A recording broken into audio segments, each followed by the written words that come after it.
முன்னொரு காலத்தில் உலகம் முழுக்க தொழிற்சாலைகளில் பணியாற்றும் தொழிலாளர்கள் காலையில் இருந்து இரவு வரை தொடர் உடல் உழைப்பில் ஈடுபட வைக்கப்பட்டார்கள். நாளொன்றுக்கு 14 மணி நேரம் 16 மணி நேரம் என வேலை செய்து களைத்து மடிந்தார்கள் தொழிலாளர்கள். உலகம் முழுக்கவே தொழிலாளர்களின் நிலை இப்படியாகத்தான் இருந்தது. இந்த இழிநிலையை கண்டு கிளர்ந்தெழுந்த அமெரிக்க ஆலை தொழிலாளர்கள் பலர் சிகாகோ மாகாணத்தில் ஒன்றிணைந்து போராட்டம் நடத்தினார்கள். தங்களுக்கு போதுமான ஓய்வு மற்றும் சம்பளம் தேவை என பல்வேறு கோரிக்கைகளை முன்வைத்து அந்த போராட்டம் நடைபெற்றது. அந்த போராட்டத்தில் காவல்துறையின் அடக்குமுறை காரணமாக பலர் உயிரிழந்தனர். இறுதியில் தொழிலாளர்களின் ஒன்றிணைந்த போராட்டம் காரணமாக முதலாளிகள் பணிந்தார்கள். தொழிலாளர்களின் உழைப்புக்கும் ஊதியத்துக்கும் மதிப்பளிக்கப்பட்டது. அந்த திருநாளான மே 1ஆம் நாளைத்தான் இன்று தொழிலாளர்கள் நாள் என கொண்டாடி மகிழ்கிறோம். இப்போது ஒரு கேள்வி. அமெரிக்காவில் ஏற்பட்ட தொழிலாளர் புரட்சியின் காரணமாக இந்தியாவில் உள்ள தொழிலாளர்களுக்கு முறையான சம்பளம், விடுப்பு என நல்லவை நிகழ்ந்திருக்க முடியுமா? தானாக எல்லாம் மாறிவிட்டிருக்குமா? இல்லை.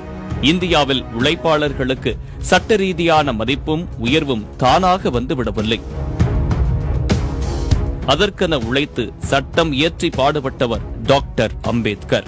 டாக்டர் அம்பேத்கர் என்றாலே இந்திய அரசியல் சட்டத்தை எழுதியவர் எனவும் ஒடுக்கப்பட்ட மக்களுக்காக பாடுபட்ட தலைவர் என்கிற தோற்றத்தையும் மட்டுமே உருவாக்கி வைத்திருக்கிறார்கள். ஆனால் அவை மட்டுமே உண்மையல்ல. டாக்டர் அம்பேத்கர் குறித்து பேச இந்த மே நாளும் இன்றியமையாத நாள்தான். டாக்டர் அம்பேத்கர் தனது வாழ்நாளில் தொடங்கிய முதல் அரசியல் இயக்கமே தொழிலாளர் நலனுக்காகத்தான் என்பது நம்மில் எத்தனை பேருக்கு தெரியும்?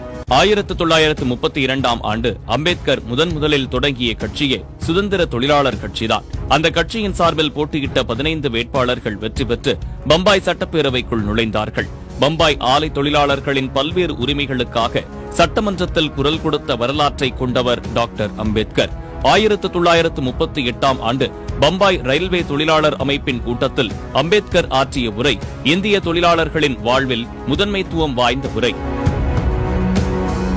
இங்கே உள்ள தொழிலாளர்கள் முதலாளித்துவம் மற்றும் பார்ப்பனியம் இரண்டுக்கும் எதிராக போராட வேண்டியிருக்கிறது என்கிற அம்பேத்கரின் கருத்து மிகவும் இன்றியமையாதது. பிறகு ஆங்கிலேயர் ஆட்சியில் 1942ஆம் ஆண்டு தொழிலாளர் அமைச்சராக பொறுப்பேற்ற அம்பேத்கர் இந்திய தொழிலாளர்களின் உரிமைகளை காக்க பல்வேறு சட்டங்களை முன்வைத்தார். அவர் முன்னெடுத்த தொழிலாளர் முத்தரப்பு மாநாட்டின் மூலம் அனைத்து தொழிலாளர்களின் கோரிக்கைகள், சிக்கல்கள் என்னவென்று கேட்டறியப்பட சிறந்த வாய்ப்பாக அமைந்தது. உலக நாடுகளில் இப்படியான முத்தரப்பு மாநாடு வேறெங்கும் வெற்றிகரமாக நடைபெற்றதில்லை. அம்பேத்கர் அதை சாதித்து காட்டினார். பல்வேறு நாடுகளின் தொழிற்சங்க தலைவர்கள் பலரும் அம்பேத்கரின் இந்த சாதனையை பாராட்டியுள்ளார்கள். 1945ஆம் ஆண்டு டெல்லியில் நடைபெற்ற இந்திய தொழிலாளர் மாநாட்டின் 7வது கூட்டத்தொடரில் மிக முக்கியமான சட்டத்தை நிறைவேற்றினார் அம்பேத்கர். தொழிலாளர்களுக்கு குறைந்த நேர வேலை என்கிற மிக இன்றியமையாத சட்டம் அது. இந்த சட்டம் மூலமாக முதலாளிகளுக்கு ஏற்படவிருந்த இழப்பையும் மிக திறமையாக சமாளித்தார் டாக்டர் அம்பேத்கர். 2ஆம் உலகப் போரின் போது இந்தியாவில் ஏற்பட்ட பஞ்சத்தை எதிர்கொள்ள தொழிலாளர்களுக்கு அகவிலைப்படி என்கிற திட்டத்தை முன்வைத்தார். அதுதான் இன்றைக்கு அரசாங்க தொழிலாளர்களின் ஊதியத்தில் இருக்கும் DA எனப்படும் அலவன்ஸ். தொழிலாளர்களுக்கு ஏற்படும் நோய்களை சமாளிக்க தொழிலாளர் உடல்நல காப்பீட்டு திட்டத்தையும் அம்பேத்கர் உருவாக்கினார். இந்தியா முழுவதும் உள்ள தொழிலாளர்கள் குறித்த புள்ளி விவரங்களை சேகரித்து அவர்களுக்கு ஏற்ற வகையில் பல்வேறு தொகையை ஒதுக்கீடு செய்யவும் வகை செய்தார். இந்திய புள்ளி விவர சட்டம் என்கிற அந்த சட்டத்தின் மூலம்தான் இந்திய தொழிலாளர்களின் கூலி, கடன், வீட்டு வசதி தேவைகள் உள்ளிட்ட பல்வேறு தகவல்கள் சேகரிக்கப்பட்டு தேவைகள் தீர்க்கப்பட்டன. தொழிலாளர்களின் சிக்னஸ் இன்சூரன்ஸ் என்கிற மருத்துவ காப்பீட்டு திட்டத்தை கொண்டு வந்ததும் டாக்டர் அம்பேத்கர் தான். இத்திட்டத்தின் மூலமாக தொழிலாளர்களின் உடல்நல பாதிப்புகளுக்கு தேவைப்படும் செலவை முதலாளிகளே ஏற்க வேண்டும் என வலியுறுத்தப்பட்டது. சுரங்க தொழில் போன்ற மிக கடினமான பணிகளில் ஈடுபடும் தொழிலாளர்களின் சேம நலன்களான வீடு, குடிநீர், சாலைகள், கல்வி, பொழுதுபோக்கு உள்ளிட்ட செலவுகளை சுரங்க முதலாளிகளே ஏற்க வேண்டும் என்கிற மகத்தான சட்டத்தையும் டாக்டர் அம்பேத்கர் உருவாக்கினார். இவை தவிர மாநில தொழிலாளர் காப்பீட்டு திட்டம், அதாவது ESI என்கிற திட்டம் ஆசிய நாடுகளிலேயே இந்தியாவில்தான் முதலாக அம்பேத்கரால் கொண்டு வரப்பட்டது. இது மட்டுமல்லாமல் இன்றைக்கு PF என கூறப்படும் வைப்பு நிதி திட்டம் மூலம் லட்சக்கணக்கான அரசு, தனியார் ஊழியர்கள் பயன்பெற்று வருவது அம்பேத்கர் மேற்கொண்ட நடவடிக்கையால்தான். இந்தியாவில் வேலைவாய்ப்பு அலுவலகம் அமைத்து ஆயிரக்கணக்கான இளைஞர்கள் வேலைவாய்ப்பு பெறும் திட்டத்தை ஏற்படுத்தியவரும் அம்பேத்கர் தான்.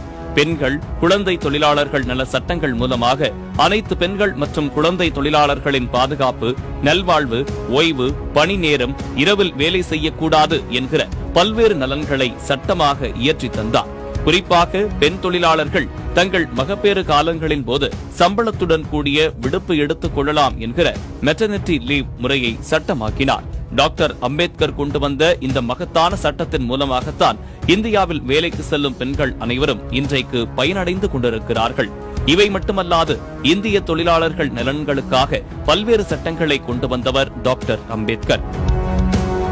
இந்த சட்டங்கள் அனைத்தையும் ஒரே நாளில் மிக எளிமையாக ஏதோ ஒரு மாயாஜாலத்தில் கொண்டு வந்து விடவில்லை. இதற்காக அவர் பட்ட பாடுகள், துயரங்கள் சொல்லி மாளாதவை. இந்திய முதலாளிகள், சாதி ஆதிக்கத்தினர், அதிகார வர்க்கத்தினர், ஆணாதிக்கவாதிகள், இன்னும் பல அடிப்படைவாதிகள் என பல்வேறு தரப்பின் தடைகள், எதிர்ப்புகள், கண்டனங்கள், வசைகள், அவதூறுகள், சாபங்கள் எல்லாவற்றையும் எதிர்கொண்டுதான் இந்த சட்டங்களை எல்லாம் நடைமுறைக்கு கொண்டு வந்தார். இவ்வாறு தன் வாழ்நாள் முழுவதும் சாதி மத வித்தியாசமின்றி இந்திய தொழிலாளர்கள் அனைவரின் நலன்களுக்காகவும் உரிமைகளுக்காகவும் பாடுபட்ட ஒரு மகத்தான மனிதரைத்தான் அவரது அருமை அறியாமல் இன்னும் சிலர் சிறுமைப்படுத்திக் கொண்டிருக்கிறார்கள்.